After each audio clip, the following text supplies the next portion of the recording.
All right, let's head over to our spotlight matchup. We're going to be in the NBA for this one. The Bulls, 9-4, 4-2 on the road at the Lakers, 8-6, who are 7-4 at home. Bulls are currently third in the East, while the Lakers sit at seventh in the West. Chicago favored by 1 as of now with a total of 219. Arky, who do you like in this one? So how about the Bulls, right? Winning last night in Los Angeles and getting a sweet snapping of 7-game winning streak by the Clippers. That was a real good effort by them last night. And they had it from the start, like the very start in that. Like they only allowed 17 first quarter points to the Clippers, and that was really, really impressive. DeMar DeRozan and Zach LaVine, they combined for 64 points, 35 and 29 respectively. They were really, really good.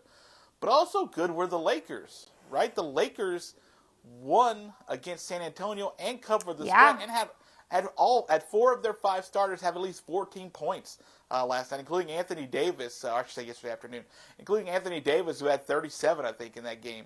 They had a really good effort on their part, too. I think a lot of people didn't think they'd be able to cover that spread. But this thing is interesting because this thing stays in, obviously, the Staples Center. And Chicago was literally just there. So I'm not really worried about the road-to-road, back-to-back sort of kind of scenario. I am worried about Los Angeles going back-to-back with how old that they are. They are a very old team, and they put forth a lot of effort yesterday to be able to beat San Antonio. So I worry about that just a little bit, and I like Chicago a little bit more in this case because of their youth, despite the fact that DeMar DeRozan is also 100 years old. People never talk about.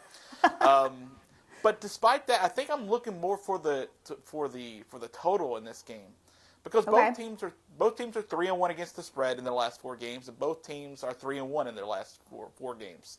So if I'm going to look at the total, I think I'm looking strictly at the under tonight because the Bulls have a very, very, very good defense. They're 4th in the league in total scoring defense, and that is massive right now. And the Lakers' offense is pretty darn good, but that's because they haven't played a whole bunch of great defenses over the last several games. And I think you're starting to sort of see that in kind of the numbers. So this is where the numbers can kind of fool you.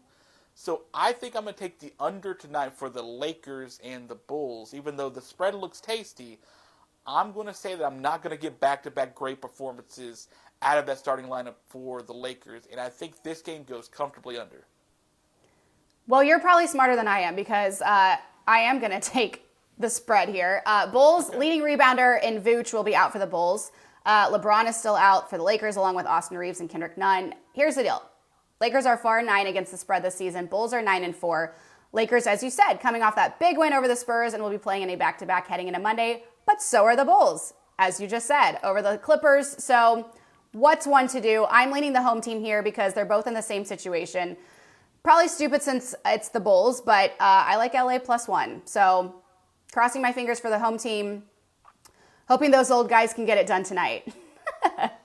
Yeah, and I'm a big Carmelo apologizer. Like I like Carmelo all the way back to Denver, and I really liked him when he came to my Knicks and stuff. And I think he gets way too much crap for being sort of a guy that's semi 1.5 dimensional as far as his game. But like he's been an all-time great scorer in this league, so I've been an apologizer for him for a long time.